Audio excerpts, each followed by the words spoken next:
რას დავდივით, იმაზეც ვაკეთებ და იმაზე მოკლედ დროში. შეიძლება მართლაც ევროპაც გავავოცოთ. Поздравляю весь личный состав. კარგი მანევრია ძალიან. დიაპოვნებაში გადაცემდა. სრულიად შემთხვევით აღმოაჩინე დღეს, რომ გენერალი კონსტანტინე კოჩეტოვი, საბჭოთა კავშირის თავდაცვის მინისტრის ყოფილი პირველი მოადგილე, რომელიც 89 წლის აპრილის დასაწყისში სპეციალურად გამოგზავნეს თბილისში იმისთვის, რომ ქართველები დაეშოშმინებინა, რომ ეს გენერალი თურმე ცოცხალია. არმიის გენერალი კოჩეტოვი ცოცხალია და არა მარტო ცოცხალია, არამედ ჯერ კიდევ მუშაობს რუსეთის თავდაცვის სამინისტროში. კოჩეტოვმა 91 წელს შემდეგ ხარი დაუჭირა გეკაჩეპეს, რის გამოც გორბაჩოვმა ის მოხსნა თანამდებობიდან, მაგრამ შემდეგ პუტინმა აღადგინა თავდაცვის სამინისტროში და აღადგინა დანიშნა იგი საპატიო პენსიონერთა ჯგუფში, ეგრეთ წოდებულში ანალიტიკურ სამუშაოზე სამხედრო ინსპექტორთა ჯგუფში. ანუ გენერალი კოჩეტოვი დღესაც წყობშია და დღესაც 94 წლის ასაკში მუშაობს რუსეთის თავდაცვის სამინისტროში. ამ გახსენებაზე მინდა ვიკითხო, სად წავიდა გამოძიება 9 აპრილის საქმის? რა ეტაპზე გაიჭერა? რა ეტაპზე გაჩერდა? ვიცით, რომ საქართველოში მიმდინარეობდა ეს გამოძიება, მაგრამ რაღაც ეტაპზე გაჩერდა. მაგრამ გამოძიება, მთავარი გამოძიება მიდიოდა მოსკოვში. საბჭოთა კავშირის გენერალურ პროკურატურას დაქვემდებარებულ სამხედრო პროკურატურაში, მთავარ საბჭოთა სამხედრო პროკურატურაში. საბჭოთა სამხედრო პროკურორი იყო გენერალი კატუსევი, რომელმაც რამდენიმე თვეში ძალიან მალე წარადგინა მოხსენება, ანუ გამოიძია და წარადგინა მოხსენება, ეს მოხსენება წარუდგინა პირველ საბჭოთა პარლამენტს, არჩეულ პარლამენტს. მოგეხსენებათ, რომ 1999 წელს საბჭოთა კავშირში უმაღლესი საბჭო აირჩიეს, სახალხო დეპუტატთა ყრილობა ეგრეთ წოდებული, ანუ საბჭოთა პარლამენტი და სწორედ აი იმ საბჭოთა პარლამენტს წარუდგინა გენერალმა კატუსევმა თავისი მოხსენება. ეს მოხსენება იმდენად მძიმე იყო, რომ თქვენ ახლა ინტერნეტში იპოვნებთ ტომებს ნებისმიერ დღეს, ნებისმიერ საათზე, ნებისმიერ წუთზე რა ითქვა იმ ყრილობაზე, მაგრამ ვერ იპოვნით მხოლოდ და მხოლოდ კატუსევის მოხსენების სტენოგრამას. ყველაფერი გამქრალია. აი ეს რაღაც რამდენიმე საათი, როდესაც კატუსევი ლაპარაკობდა და მას კითხვებს უსვამდნენ, ის ნაწილი ზუსტად არის გამქრალი. თუმცა ზოგადი შედეგი ვიცით.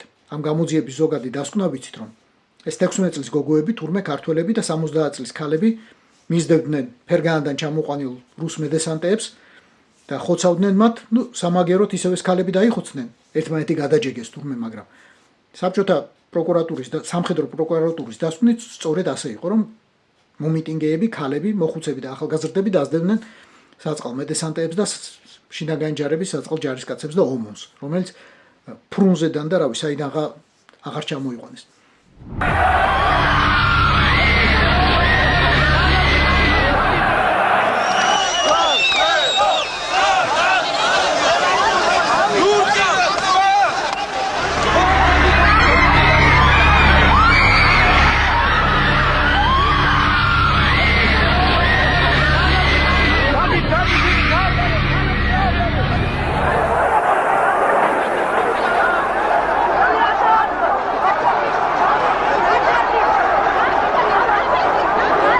ალბათ გაინტერესებთ მე კატუსევს რა ბედი ეწია. გენერალ კატუსევს, რომელმაც ეს გამოიძია და ეს დასკვნა დადო გამოძიების. გენერალი კატუსევი საბჭოთა კავშირის დაშლის შემდეგ აღმოჩნდა ბანკ რასიისკი კრედიტის დამფუძნებლისა და პრეზიდენტის მრჩეველი. და კაი ხელფას იღებდა ალბათ ამ ბანკ რასიისკი კრედიტში. წლების განმავლობაში მუშაობდა იქ, სანამ თავი არ მოიკლა. თავი მოიკლა ოჯახური პირობების გამო, რაღაც შვილის პრობლემა ჰქონდა, მაგრამ ფაქტია, რომ იქამდე წლების განმავლობაში მუშაობდა, იგი დაიქირავა, აი მიიღო სამსახურში ბანკ რასიისკი კრედიტის პრეზიდენტმა და დამფუძნებელმა და წლების განმავლობაში ემსახურებოდა ამ კაცს. 9 აპრილის კიდევ ერთი გმირი, ვაიგმირი, სისხლიანი გმირი, გენერალი ლებედი, რატომღაც ასევე იყო დაკავშირებული ბანკ რასიისკი კრედიტის პრეზიდენტთან და დამფუძნებელთან. ეს ამბავი ალბათ ბევრმა თქვენგანმა იცის. გენერალი ლებედი 1996 წელს იყო რუსეთის პრეზიდენტობის კანდიდატი და მაშინ ბევრს ეშინოდა, რომ პრეზიდენტი უნდა გამხდარიყო ზიუგანოვი, კომუნისტი ზიუგანოვი. ამიტომ წარადგინეს ლებედი გავიდა მესამე ადგილზე და მეორე ტურისთვის თავისი მიღებული ხმები გადააბარა ელცინს. და სწორედ ამ ხმების დახმარებით ელცინმა მოიგო მეორე ტური. და ამის ყველაფრის მისი მთელი საპრეზიდენტო კამპანიის სპონსორი იყო ბანკი რასიისკი კრედიტი და მისი პრეზიდენტი და დამფუძნებელი. როდესაც გენერალი ლებედი გახდა კრასნოიარსკის გუბერნატორი, ბანკმა რასიისკი კრედიტმა მას არაუბრალოდ ხარი დაუჭირა, არამედ ძალიან მოხერხებულად აითვისა კრასნოიარსკის ხარის ძალიან დიდი რესურსები, იქაური მეტალურგიული კომბინატი, კარიერები და ასე შემდეგ და ასე შემდეგ. უამრავი, უზარმაზარ ქონებაზეა ლაპარაკი, მრავალ მილიარდიან ქონებაზეა ლაპარაკი, რომელშიც ხელი და თათი ჩაყო ბანკმა რასიისკი კრედიტმა, სწორედ იმიტომ, რომ ძმაკაცად ყავდა გენერალი ლებედი. რატომ დაუკავშირდა ეს ორი სისხლიანი გენერალი მაინც და მაინც ბანკ რასიისკი კრედიტს, რასიისკი კრედიტის დამფუძნებელსა და პრეზიდენტს, თქვენი ფიქრით.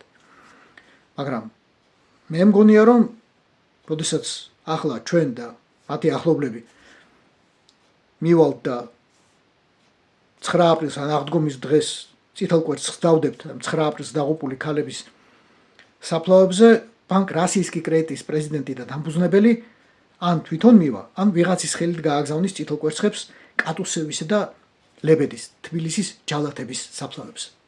რატომღაც ასე მგონია. რაც დავიდით, იმაზე რაც ვაკეთებ და იმაზე მოკლედ დროში. შეიძლება მართლაც ევროპაც გავაუწყო. Поздравляю весь личный состав. კარგი მანევრია ძალიან. Я помню, очень гадаться надо.